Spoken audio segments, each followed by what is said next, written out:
Bonjour à tous, je suis Virginie Bossu, psychologue et directrice de la Clinique de l'Écolier.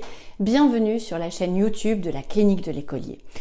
Aujourd'hui, nous allons répondre à une question que beaucoup de parents se posent. Comment savoir si mon enfant est hyperactif ?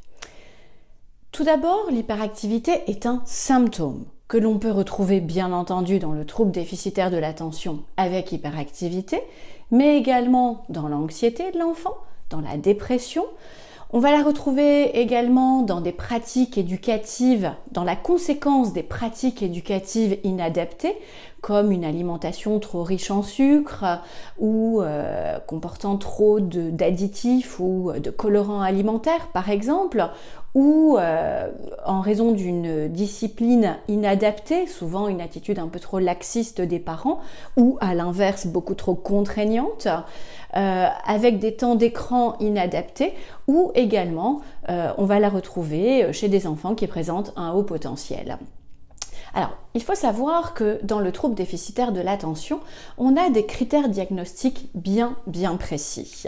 Alors d'abord, les symptômes du trouble déficitaire de l'attention comportent toujours un versant attentionnel, c'est-à-dire que on va avoir un enfant qui a du mal à être attentif, qui va être plutôt étourdi, on parle un peu d'enfant lunaire un petit peu, on va avoir des enfants qui vont avoir du coup une difficulté à soutenir dans le temps leur attention, que ce soit dans le travail, dans les jeux, dans une conversation.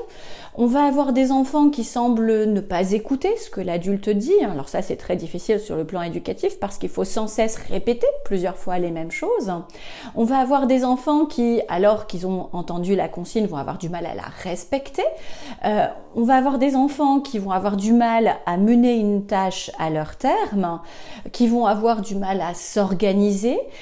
Les enfants vont éviter de produire des efforts soutenus, donc au niveau des devoirs par exemple, mais de toute autre activité qui va nécessiter un temps de concentration soutenu. Voilà, ces activités vont avoir tendance à être évitées. La lecture par exemple également. Ce sont des enfants qui perdent assez souvent leurs affaires, qui sont distractibles.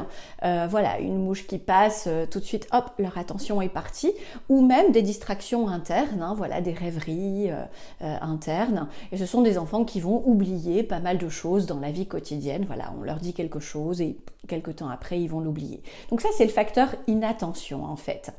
En plus de ça, on peut avoir de l'impulsivité et de l'hyperactivité, ou l'un ou l'autre, ou même les deux.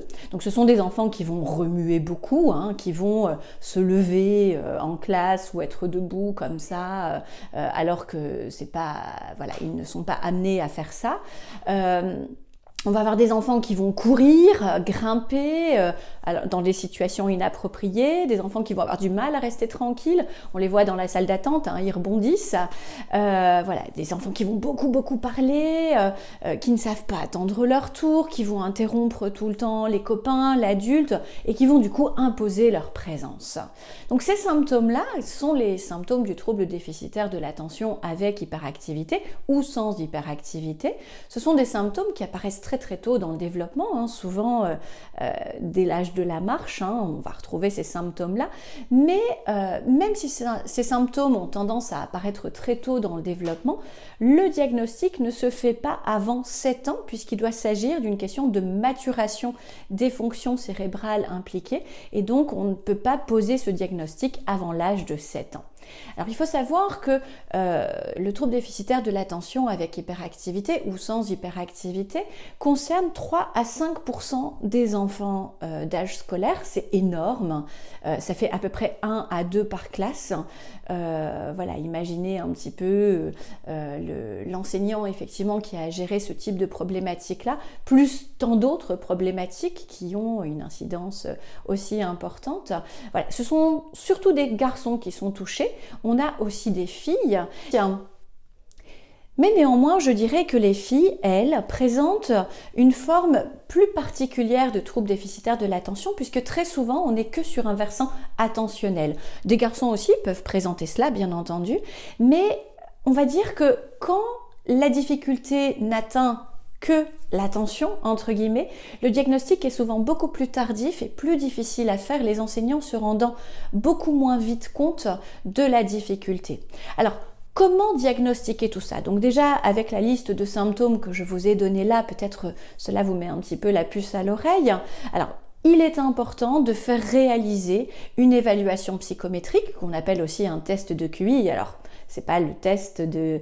Là, c'est pas le QI qui intéresse les psychologues. Le QI, il n'intéresse pas grand monde. Nous, ce qui nous intéresse, c'est de voir dans le fonctionnement cognitif de l'enfant quels sont les domaines qui sont préservés et quels sont les domaines qui sont impactés. Et très souvent, le profil d'un enfant qui a un trouble déficitaire de l'attention a un profil très particulier. Donc déjà, c'est la première démarche. Et à la suite de ce bilan, de ce test de QI, en fait, voilà, il va y avoir des analyses complémentaires qui vont être proposées, ce qu'on appelle l'analyse des fonctions attentionnelles et exécutives, où on va repérer quelle est l'atteinte? Est-ce que l'atteinte, elle est au niveau de l'attention auditive, au niveau de l'attention visuelle, ou les deux? Est-ce que c'est plutôt de l'attention soutenue, de l'attention sélective? Est-ce que c'est les doubles tâches qui vont poser problème? Et puis on va aussi évaluer tout le cortège des fonctions exécutives, à savoir l'inhibition, la flexibilité, la mémoire de travail, l'organisation, la planification. Voilà, tous ces éléments qui sont extrêmement importants dans le développement de l'enfant. Et donc sur cette base-là, on aura déjà des éléments diagnostiques quand même beaucoup plus précis. Et ensuite, c'est le neuropédiatre qui va trancher et qui va donner le diagnostic final. Alors c'est vrai que cette étape-là est souvent beaucoup plus longue, c'est-à-dire que c'est très long pour avoir un rendez-vous chez un neuropédiatre. Nous n'en avons pas suffisamment en France, mais voilà, ça ne nous empêche pas de travailler avant. Voilà, le neuropsychologue ou le psychologue que vous aurez contacté pour faire réaliser ces tests vous proposera très probablement un suivi de manière à remédier à ces difficultés bien avant d'avoir le diagnostic final. Il vous aidera également à mettre en place les aides et les accompagnements nécessaires à l'école. Voilà, j'espère que cette vidéo vous a plu. N'hésitez pas à cliquer sur le bouton j'aime si ça vous convenait. N'hésitez pas également à vous abonner à notre chaîne puisque voilà, vous avez la possibilité de suivre nos vidéos qui sont publiées régulièrement sur cette chaîne YouTube. Pensez bien à vous abonner en cliquant également sur la petite cloche à côté. À bientôt!